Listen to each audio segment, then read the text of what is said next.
Well, so we know that there have been fallouts, especially from the Ashanti region, following the primaries that were convened by the New Patriotic Party on Saturday. And we've had enormous discussions emanating out of that very contest. And so we would also want to put some finality to it. We know that the whole week will begin a whole discussion where we'll get to have a lot more interviews with many of the personalities who have won, those who have lost. I'm sure up to the end of the weekend, so to speak. But we have in the studio David Agbe is Executive Director for the Ghana Institute of Governance and Security. And David, thanks for joining me. Thank you very much. Okay, how was your weekend? It was good, you know. Okay. Yes, it was good. And somebody who has also been helping us a lot on this very channel, but also on the multimedia platforms, is the National Nasara Coordinator of the NPP. And I have here with me Kamaldeen Abdullahi, a name I like mentioning very much. It just rhymes very much. And Kamaldeen, thanks for joining me. Thanks for inviting me. Okay, and thanks also for the help for the weekend. You were on our platform. We know that you were tired. You're most welcome. Yeah, it's also for the good of the country and the party as well. Now, where were you on Saturday? You were here? Well, I was here. Okay. And prior to being here, I was actually on the field. Went to few constituencies to look at how preparations were being put up towards the primaries and all that before coming to sit in the studios to assist in, as it were, analyzing with some. What's your own assessment following what happened over the weekend? Well, largely, I should say congratulations to all members of NPP because, frankly speaking, we've had primaries in over 240 constituencies, and in fact, we've not recorded any news that appears so untoward and all that. So I should say there's a victory for the party. It's a sign that shows that indeed, when we work hard, we can foster the unity that we so much yearn for, and the oneness of purpose. If once it's gotten, then we can get far. So I think that largely everything was okay. NPP has actually been victorious, and I'm happy with the turnout events. David, your preliminary comments. I think that I agree with my friend Kamaradin that we need to applaud the NPP fraternity for making it possible for the election to be quite, victorious for all of them. I think that the elections went on, fairly, with the exception of the one which actually happened at Asokwa. But generally, everything went on very, nice way, in a very democratic, principles as we wanted. But with regards to the candidate, those who have actually lost, I mean, somebody like Dr. Anani, a big wig of the party as far back 1996, up to date. Actually, so, 1992. Yes. The formative years of the party. Yes. I got to know him as far back 1995, There is a newsstand in Kumasi, a very popular one. That is where we meet to, discuss more politics in Kumasi and its environment. So that is where I got to know him. He's a very nice gentleman, but I think that certain things went against him as we speak. And so he has also lost to a good friend of mine, Kennedy Kankam. He has also done very well as far as Ashanti region politics is concerned. A youth organizer, regional organizer, and now, a candidate waiting. I know that area is a strong seat for NPP in Shire, so I don't think that NDC will be able to match up with that candidate. But it is election, so you cannot use only one variable when you are doing election monitoring and looking at the personalities involved. Anything could happen as far as elections is concerned. But my good friend too, Simon Osemensa, Bosumutwe, too, also lost to another doctor over there. I mean, I think that he is a member of the parliamentary whatever in Africa, and I've just forgotten their committee. So he has been moving up and down all the time. So you look at it like he has actually lost the grassroots politics. He has actually lost grassroots politics over there. So Bosumutwe, many people, they like him, but this time they said that no, you have to almost like retire. How long had he been in office? How many times? I got to know him 2000. 2000, I got to know him 2000. He has done a lot of He'd been in office since 2000? Yes, since 2000. So 2001, he became... I've interviewed him here on a number of issues, especially on finance. Yes, yes. He seemed to be very adept. Yes, he used to be a banker. Okay. He has worked at, you know, Brown-Hafu area there with Ghana Commercial Bank. So he's a very astute, you know, politician. But this time, his people said that, no, we will not give you the way. So there is one doctor there who many people fell in love with him. So he has also lost. And then our own man, Kokofu, Bantama, Florida, he has also lost. Only one term. And so he has also been kicked out by Daniel Ochem Abuaji. So in Ashanti region and its environment, many people have actually lost. Another friend of mine to Kofi Frimpong, Kwabri East 2, he has also been there. He used to sell, you know, biochemical, these things. So he used to buy a lot of these chemical products from some of my good friends. So I got to know him. He's also a very good politician, but the constituency this time said that no, they have to kick him out for a young girl, Francisca Ortin Mensah, to also, you know... You see the young one? Yes, you know, the family also has a lot of resources. So, you know, politics, it is resources and personality. So which one is Mame? We have the Angel Cream. That is it, Francisca Ortin Mensah. I hear she's a law student. A law student at KNUST. So I think that generally everything is good for NPP now. Young guys are coming in, they are losing the experienced people. So the party leaders now, what they need to do is to get those people, to train them, to mentor them, so that they can actually understand politics, real politics and parliamentary business, especially maybe when they win the general election for their parliamentary candidates I'm talking about. Okay, across board, the national executives, did you have preferences innately? I mean, and then if you didn't have, what is the chorus among you as to how now you can move forward and work with what you have and also try to look at the next stage after the 28 and 29 constituencies have been convened? Roland, politics, and for that matter, political party is a human institution. It's led by human beings, it's managed by human beings. Of course, wherever we have human beings, they also have choices.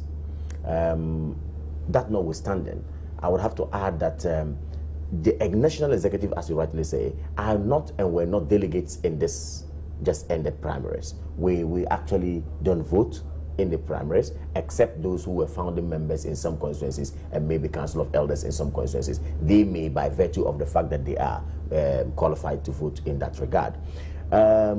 Indeed, if you ask whether or not we had some preferences, we had some people, of course, like I said earlier on, we all have choices, we would have our interests, we would have friends and all that. Indeed, what matters is that you don't vote, but then you would have in one way or the other see what you can do to assist your friend or to assist whoever you have interest in. Again, we belong to constituencies. Of course, at our various constituencies, we may also have some amount of interest. But by and large, what I would like to say is that the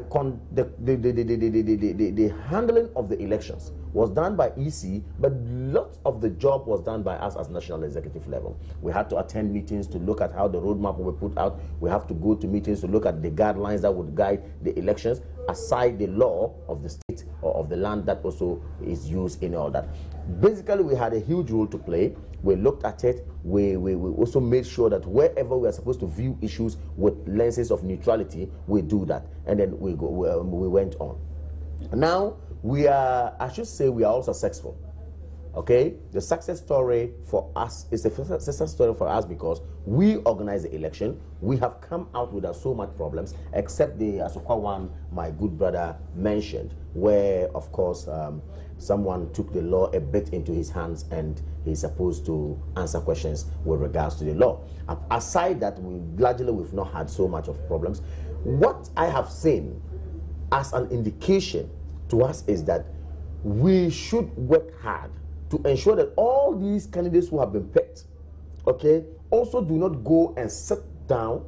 They should rather be enthusiastic enough to work towards the bigger goal, which is the 2016 election.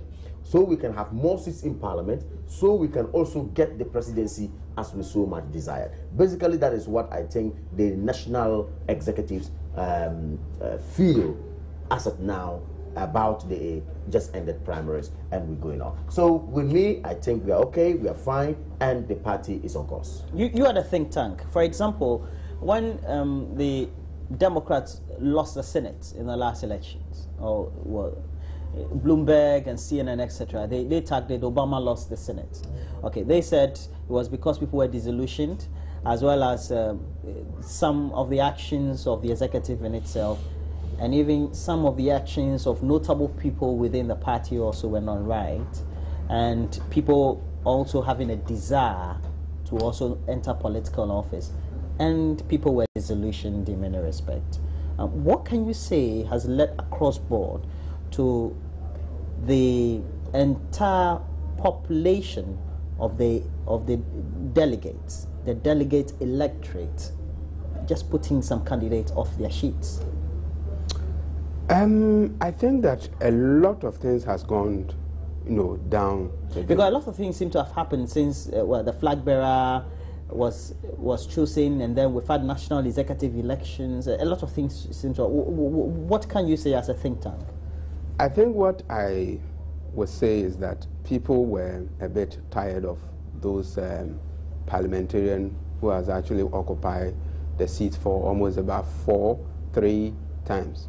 Take, for instance, Oforukrom, Kumasi, Elizabeth Ajiman, for instance. A set A teacher, and she has done creditably well for the party long time ago. And so this time people thought that, no, the country is developing fast, more educated people are coming into the constituency. So it is about time that they change the face of their candidates. And so I think that people are becoming more of the fact that they need to change certain people in the party, such that it will bring a lot of energy into the party. And I think the youth, many of them are yearning for a change within their grassroots. Take, for instance, Kwadaso, the man you interviewed, Dr. Akoto Osei. I know him very well. He's a good economics person, but at the grassroots level, he's an agro-economist. Yes. He has a lot of funds and around, has employed so many people. Like but you look as if people are talking about his human relation at the constituency level. He's only been in this is his second term. Yes. People are saying that he's not all that friendly enough. So he's not. And he's the son of Bafokutu. Precisely. NLM. Yes, long time. He has been, a fine gentleman, belongs to the NPP. Have you forgotten, even 2011 or 2012, he was the chairman of their constitutional, whatever. He was the chairman of the constitution of the manifesto of committee, the NPP. The committee. Yes, the committee. So he has done a lot for the party, but people believe that, a lot of people, Kwadaso was a game of doctors, 4 doctors, 2 Madame Hilda Ado, and then 1 Vincent Menu, and co. So the contest was keenly contested, and that gentleman, Dr. Kwajo Nyama, the one who won, is a grassroots politician. He understands the people of Kwadaso very, very well. Although a lot of people, Dr. Charles Dramina and co, they did a lot, Kingsley Nyako and co, they all did a lot, but at the end of the day, the people said that no, they need to vote for that Dr. Nyama. So a lot of things has actually gone down there, which they need to really assess it. Now you ask a question, why or what might have contributed to this? Like just the general trend. Generally, first of all, you look at the psychology of how long has it been in Parliament? Has it been there for long? That's first. We look at that. Secondly, are you in touch with the people on the ground? I have always said that it's not about even how long you stay in Parliament. It's about how you relate more with the people down there in your constituencies. We've had, in this contest, we've had people who went through unopposed, or who came through unopposed. And have been there since 1996. So the point is that you look at the demeanor of the particular MP in his constituency, and how he deals more or relates more with the people on the ground. It's also very important. Again, you realize that the candidates who he may be standing with, what is their prowess in terms of politics on the ground? If you are not up and doing, where they up and doing there, You are in parliament, busy maybe doing other things. They are on the ground in touch with the people and maybe trying to let the people understand that this ought to have been done by your MP, it's not done. That ought to have been done by the MP, he has not done. And all this. So a lot of factors come into play. But largely what actually causes the downfall of many MPs is about the relationship they have with their constituents. Very, very important.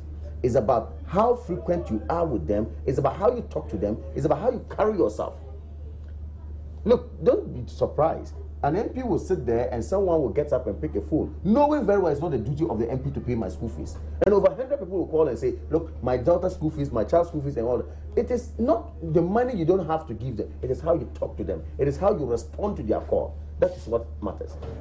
So for me, yes, it's good for NPP, but then it's also a sign for us to know that the people must actually be dealt with closely.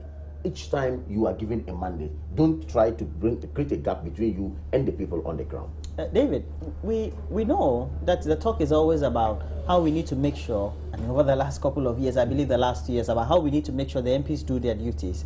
And when they become entrenched in their office and in their seats, then they begin to have all the talk about it's not the role of the MP to build schools, Absolutely. It's not the role of the MP to be paying school fees, etc. We know that's true. I mean, legally and lawfully, yes. But on the ground, is it that we have over-conscientized the electorate and so the expectation is high? Or is it that, well, the MPs can play those quasi-roles as well, the legal role as per what is in the Constitution and also the moral role of complementing development? They play a multiple role. Especially, yes, they play a multiple role. Yes, they can. That makes it difficult for them. No, it shouldn't be. That is the context at which you said that you want to, you know, ensure that your people get a certain level of benefits from the national cake. And so you want to be their representative. You've gone in for an election, you've won for them. So you need to make sure that their needs are being catered for. Their needs, not about putting money on their table, but ability to articulate their voice in parliament and speak on their behalf so that they can also get a certain needs, you know, in their constituency. I believe that Honorable Chairman Sabonsu is a key example. As far back 1996, when you go to his constituency, a lot of people are saying that Chairman Sabonsu, he's a good person, he talks very well, he's a talkative, but when it comes to practical politics, doing something for his own constituency, people are questioning him over there. They are even questioning him that since 1996 that he has been a parliamentarian, Swami constituency do not have a party office. It took the intervention of this Jamfi Boatin Kojo to, you know, rent almost 2 of his stores for the party. So at times, most of the candidates think that no, they can just take the electorate for granted, but they made you whom you are. You know, they made you the king. So you have to also speak on their behalf. What are their needs? You need to do a needs assessment of your people and be able to respond to their needs. It is not only representing them in parliament, attending conferences here and there, without attending to their needs. You see, it's very, very important that their needs are taken care of. And so we need to look at politics in a very, you know, broad, you know, way. Not that you are only a legislator. You need to speak on behalf of the people. You need to ensure that their needs are being taken care of. Swame and its environment, what are their needs? That is what needs assessment. You need to do the needs assessment. Is it about roads? Is it about schools? Is it about hospital? Whatever it is that you need to do to ensure that when you go to parliament, you re-echo those things. You need to tell the parliamentarians that these are the needs of my people. A lot of them, they forget about their own constituency. And it is also about us, because we tend to demand a lot of money from them. Many of them don't want to go to their constituency because of some of these things. When you step into your constituency, you will not spend anything less than 5,000 before you leave over there. Everybody is coming there, begging you for money and all that. So we need to ensure that our electorate to also, you know, take a certain... Come on. Is it true that the constituents are always at your doorsteps asking for money? And 2, doesn't that then tend to relay a certain message of you, the electorate, always wanting somebody or a personality who will always be in servitude, will always be subservient to them, who would always not necessarily be somebody they can always be looking up to, but always in touch. Well, at what point do we have to? Yes, it is a fact and a reality. Because I look at you, you look bourgeois. And what would be your constituency, for example? That would be Nanton constituency. Okay, Nanton, for example. You are a bourgeois person, but you may be somebody. I'm not a bourgeois. Okay, anyway. Okay. You may be somebody who yes. is in touch, but you are there for a term or two. Charlie, you become big man. Well, you see, the point is that it is all about perception, and it's a reality that indeed people are so demanding. Okay. Towards the MPs in their constituencies. That's the reality. It's a fact. But you see, like I said earlier on, it is about how you handle it. And again, I think the NCC has a very huge role to play in political education in this country. The people in this country are not well educated as to, I mean, their rise in politics, their needs. What about the political parties and all the citizens? Of course, political parties have a role to play, but then constitutionally we have an institution put in place to educate the people politically. What are the duties of an MP? The NCC ought to let us know. What can they do? What can they do? They are lawmakers. Can they go and advocate for us in Parliament? Yes. They can advocate for good laws to be made. They can advocate for good policies to be brought at your doorstep and all that. However, they don't have that money to come and build schools and hospitals for you straightforward. That should be understood. And I think many people in this country don't understand that. So long as you bring out yourself to become an MP and then or to be a member of Parliament and you are voted for, is you are deemed to be the one to come and build our hospitals and build our schools. You are deemed to be the one. Roland, it is part of your responsibility to lobby. You need to do the needs assessment of your people. David, understand me. That's why I mentioned advocating for the people in Parliament. We have sessions where MPs, ministers will have to come. Then you would have to tell your story and ask the minister. You are supposed to be coming from the executive. You are supposed to be implementing policies of government and programs. Tell me, in my constituency, Nanton, for instance, what have you done for them? Because we're in need of hospital, we're in need of roads, we're in need of this. That is the work of the MP in Parliament. But then if you let the people believe that it is the MP who is really supposed to come and build the hospital, then you are in big trouble. So each time you come to the constituency, they demand some of. How do you make your constituents understand that I'm supposed to do lobbying? How do you differentiate between what lobbying is and who has to play the role of building? And many times, Roland, you know what the MPs create the problem for themselves when they are candidates. Or when they are vying to become parliamentarians, they tell them all that they are supposed to do. If you are a candidate, you do. If I were a candidate, you can say, I'm going to build schools, I'm going to put roads, I'm going to do this. When in fact you know that is not your role. So having gotten there and you don't have the resources to do it, the people term you as a liar and think that you came to deceive them. So sometimes it is the MPs themselves who create these problems for themselves. But I think that the NCC has a big role to play in this whole issue. Roland, the fact must be, made and be established clearly. If you are in Parliament there, we have a lot of the MPs there, one way or the other. They don't even talk to the media. And even at the Parliament House, even there, they've never even spoken once. They are always sitting at the back there. So your constituency doesn't benefit anything from you at the grassroots. Nationally, they don't see you talking on their behalf and doing so many things. So every day the person is reserved in Parliament, oh, I'm your representative, thinking that things will come from heaven. You need to do a needs analysis of your people. What are the needs? Is it about hospital? Is it about school? Is it about road network? You'll be able to lobby your ministers that this is the needs of my people. So how do you assist me such that those things could be, could be sent to my constituency? But many of them, they don't do anything like that. And they don't even go to their constituencies as well, because they know that when they go there, at least they will spend 5,000 or 10,000 at their constituency at any point in time that they visit the place. So what they need to do is to ensure that they articulate the needs of their constituency very, very well, so that everybody will see. Look at your friend, this gentleman, Afenyo Markins, for instance. Yeah. I mean, he went unopposed. He went unopposed because he's all over. Everywhere he is there, he's available. At least when you even hear his voice, you are satisfied that this is my MP. Okay. But some of them are just there. David, I have practically an nothing. before you come in, though, we have Casa del Amor on Joy Prime, and it presents the Emmy Award-nominated telenovela Avenida Brazil. And Avenida Brazil tells the story of a young girl, Rita, who knew her father's new wife, Camina, was up to no good. And without her father to protect her, Rita was brought to the garbage dump and abandoned, but discovered by Potato and Mama Lucinda, who helped introduce her to a new life in Argentina. Now the question is, will Rita find justice? And can she grow to exact sweet revenge while at the same time rekindle her first love? There's a question I guess you would only find answers to if you get to watch. And since its creation, Avenida Brazil has been nominated for over 100 awards with over 40 wins. And Avenida Brazil shows between Mondays and Saturdays, 8 p.m. starting June 15. And so Joy Prime, Real Entertainment, bringing this to you.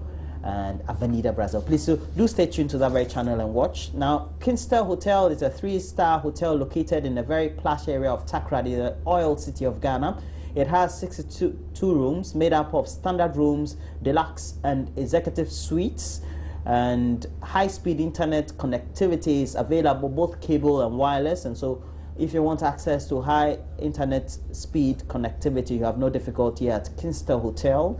The Kingston Hotel location also boasts of a banquet hall that can comfortably accommodate 500 people in a room. Kingston Hotel has a gym, a pool, children's playground, a tennis court at its leisure facilities. And the restaurant also serves both local and continental dishes prepared by competent chefs. They have a farm that supplies the F&B, that's the food and beverage department, with fresh vegetables, fruit and fish. And again, they have a purified water plant system which guarantees clean drinking water within the hotel. And there's also live band available for entertainment. So if you want to contact them, there's the line 0248 698 222. And you can also email them at info@kingstelhotel.com, and the Kings, and then you add TL and hotel.com. Again, the number for them to be contacted 024-869-8222. Okay. Which of the candidates, you wanted to say something? As you say that, which of the candidates won and surprised you? And well, the new entrants, Kojo Nkrumah, for instance, did a good job. Okay. You know, it's not really easy to, as it were, he wasn't so much at fore when it comes to politics. We didn't see him, we didn't even know his political, you know, inclination and where he was affiliated to and all that. All of a sudden, yes, it came out. But we have silent people in politics like that anyway. But then he came out, and then, of course, he worked so hard to be able to attain the, as it were, the candidature for the NPP. That was a good one. Again, Jordanda didn't do a bad job. He did a very good job, and that was also another very good one. This young lady who has actually unseated or succeeded in unseating a certain MP is also quite another interesting area we should look at. And looking at her age, looking at her level of maturity in politics and all that, and to be able to defeat a certain MP who's been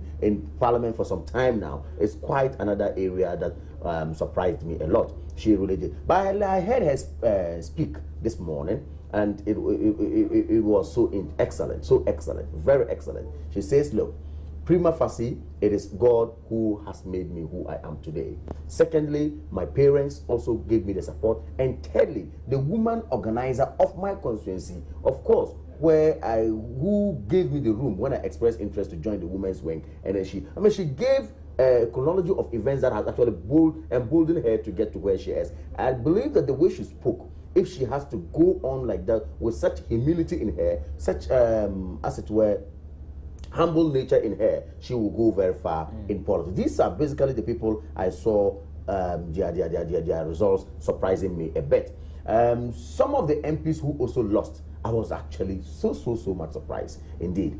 Looking at Isaac Osei or Subi, I was really surprised because I knew he was very, he had not to crack. It wasn't going to be easy for Eugene Entry, especially in the run-up to the primaries. We heard some tips going out there, you know, so eventually to the voice of Eugene won. Yeah, Eugene won. Eugene Boachenchu won. Does it mean that he's a grassroots person or what? You see, that's why the point is delegates. You see, delegates canvassing or canvassing for the votes of delegates is very different from canvassing for the delegates of the votes of the masses. You see, this is what you go one-on-one. Your message must be strong. Your demeanor is also taken into consideration. Your way of handling them. I have gone through that. In fact, when I was contesting to become the Nasara coordinator, you remember I was disqualified in it. Then I appealed against it. I was called on again. When I came back, I said, wow. The people said, they don't even know Kamal. Who is Kamal? Who is this? I said, look, the delegates will know me. So I had to go around, do my proper, effective campaigning. Identify who the delegate is, the areas they are. Do your vote targeting and all that. After that, doing your vote targeting and then making sure that indeed you are indeed humble, you put yourself down, you let them know that you are in for them, and all this is the way delegate campaigning goes. Okay. But you just come and stand and then go like, wow, I'm your MP, I'm this, I'm that. Right. You speak as if you're talking to the masses, you have a problem. Good points there. So who surprised you? But as you say that, please add this one. In the US, for example, the senators, they are in the Senate. You are in the Senate, and then even there are some senators in the state Senate, so to speak.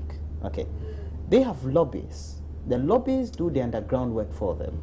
So they have lobbies on the environment. So if, let's say, somebody is around Accra, Odona area, they have the environmental lobbies, the planning and all that. So they do the lobbying on the ground for them to make sure that the lobbies go to the ministries. Okay, they call them the departments, so to speak, in the US. Yes. So they will go to the ministry, go and lobby the directors, that not give them bribes per se. I mean, if in the course of that, some handshakes, that's another thing. But they have lobbies. Here we don't have that. So the MPs tend to do the face-to-face interaction.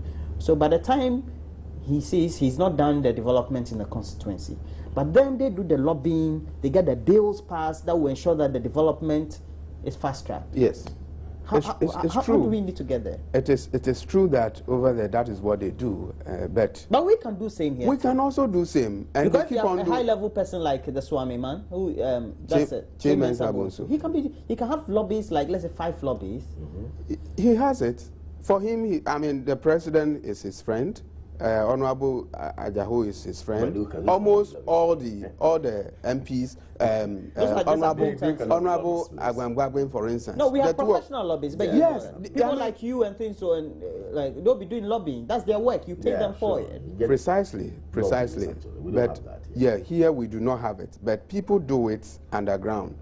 They do it underground. But in terms of critical lobbying, very professional people doing those things, we do not have it in Ghana. But you see a lot, when you go to the Flaster House, for instance, a lot of Japanese, Chinese, and all, small people, they are all lobbyists. Yes, they are all lobbyists. From their countries. From their countries. They send them here, come and talk with this minister. The last time I was at the office of the finance ministry, and I saw one young guy from China, and he was so happy that he is coming to meet our finance minister. He said, over there, China, I mean, you dare not to even see your finance minister because he is more like sitting in heaven. But here, everybody has the destiny to just go to the ministries, book an appointment, and you have very complex one. So in Ghana here, if you have professional people who are also there trying to do lobbying for you, they can actually do it. But we need to actually educate our people. When we continue to develop into democracy and we understand each other very well, and we have the ability to also appoint people who can do the job for us, fine enough. But you don't just send somebody to Agwangwabe or send somebody to majority leader to just go there without saying anything. You need to be very professional, and they pay them heavily. In Ghana here, can we even pay a lobbyist? I have a reservation when it comes to this lobbying concept, especially with regards to our environment. You did mention something in your introduction when you did mention that, yes, not they give them something, but not, as it were, to corrupt them, or not in the form of bribe and all that. Here, corruption is endemic. Let's not forget about that. Now, so when you bring that again, per our structure, you see, some of the MPs, in fact, indeed, they will be more than willing to see development going on in their constituencies. But then, who is the GCA if his government is not in power? For example, I happen to be the MP for, say, for example, A constituency A. and my government is not in power or my party is not in power, as it were. You get what I mean? The DC or the MC there happens to be belonging to a particular political party, and of course they have their own interest. As an MP, I have an interest, and the arrangement is that my common fund even has to go through the district assembly for me to come and say that I want A, B, C, D to be done with my common fund. In that, sometimes it is even so difficult to reach the MC to carry out all these things. So there are bottlenecks. So my problem is that the bottlenecks here we have, first of all, is the corrupt nature of the people in our developing countries or in some of countries like this. In our society. And then secondly, of course, how well are we going to use these lobbyists? Aren't we going to abuse this system of lobbying? It's going to be something else. So we've not gotten there yet. The US, of course, trust me, everybody is accountable. Whoever you are, if you fall short of the law, you are going to be brought to book. In Ghana, you can fall short of the law and somebody sit down and forget about it and then move on. So for me, this some concept should actually be looked at and looked at. Yes, the lobbyist okay, I give you a minute. I have to wrap up. If you read about the lobbyist group all over the world, they say that they are very, very corrupt as well. Because yes, there are always accusations that defense contracts and things like that. They do all kinds of corruptible activities. But Ghana here, we can also. But at least they get the work done, so the MPs concentrate on lawmaking. Well, so you only tend to do face to face, but you know the work is being done. But it's just that I know it's an abstract concept that we have to adopt here. But Roland, you can even do that because you are very professional, well educated, and you have a certain brand. So you can also start that. You can establish some consortium where you could actually do lobbying for many people. And I know a lot of journalists. They do all that. They interact with the ministers, the MPs, and they do all kinds of activities. So we can all practicalize that. But I think that in all, NPP has done Roland, before you well. go, let me congratulate Anthony Asbe for Cabo, my good friend for Laura. Yeah, Anthony Cabo. I should be congratulating also a good friend in Bolgatanga Central, Rex Asanga, if he's listening. Bolga Central. Abdullah Abanga was one. Interestingly, yesterday I mentioned something here. The late chairman, Adam Mahama, indeed had a lot of insight when it comes to the preparation towards the primaries and all that. And but he had some people he thought that could have actually helped us to get the seat and all that. Yesterday, no wonder that the candidate who won for the Bolga Center said, I'm dedicating this my position or my win to the late, as it were. That's Adam. what he did. Yeah, that's what he did. Okay. And I think some of these things points to the fact that he indeed has the vision for the people in NPP for the North. Okay. It is also going to make. Well, you have some friends you also want to say. It's not a question. Yes, it is going to make the 2016 election very, very competitive. 2008, NDC people also did same thing. They brought in a lot of young guys, and when they won power, they appointed many of them as deputy ministers here and there. So maybe if NPP is able to conduct itself very well, if they should do, a lot of good to themselves, they could also ensure that at least they make the election competitive. I wouldn't say when they win, but they will make the election 2016 very, very competitive enough. I think it takes the flag bearer to rebrand the party. There need to be a new changes, the way they do their politics. They've damaged themselves for some time now, and so they need to rebrand the party. Okay. Anyway, congratulations to Minority Leader. Okay. All right. I'll say Chairman Saboso. He was on air just a couple of minutes ago. But before we go, though, Casa del Amor on Joy Prime presents the Emmy Award-nominated telenovela Avenida Brasil. And Avenida Brasil tells the story of a young girl, Rita, who knew her father's new wife, Carminha, was up to no good. Without her father to protect her, Rita was brought to the garbage dump and abandoned, but later discovered by Potato and Mama Lucinda, who helped introduce her to a new life in Argentina. The question is, will Rita find justice? And can she grow to exact sweet revenge while at the same time rekindle her first love? Well, since its creation, Avenida Brasil has been nominated for over 100 awards all over the world with over 40 wins. Avenida Brasil shows between Monday and Saturday at 8 p.m. starting this very Monday, 15th of June. And Joy Prime, your real entertainment. Kinsale Hotel is a 3-star hotel located in a very plush area of Takrady in the Western region. We call that area Oil City of Ghana. It has some 62 rooms made up of standard rooms, deluxe and executive suites. High-speed internet, both cable and wireless connectivity can be accessed at the hotel, Kingston Hotel. Also boasts of hotel banquet halls that can comfortably accommodate some 500 people in a room. Kingston Hotel has a gym, pool, children's playground, and a tennis court as its leisure facilities. And the restaurants also serve both local and continental dishes prepared by some of the most competent chefs you can ever find in the hospitality industry. They have a farm that supplies fresh produce for their F&B department, and so you don't have to worry about GMOs and all those inorganic foods. So they again have a purified water plant that ensures that you get clean drinking water, guaranteed clean drinking water at the hotel. And so they also have a live band as well for the weekend pleasure as well. So please make sure that you call them on 0248968 222, or you can also give them an email, info@kingstelhotel.com, and just Kings, T-E-L, that's a tel, hotel.com. So Kingstel Hotel, info@Kingstel Hotel will get you communicating with them. That's been for the program this morning, and thank you, my guests. I hope to have you again sometime. That'll be it for the show. Please join us same time tomorrow. Bye-bye. Good morning.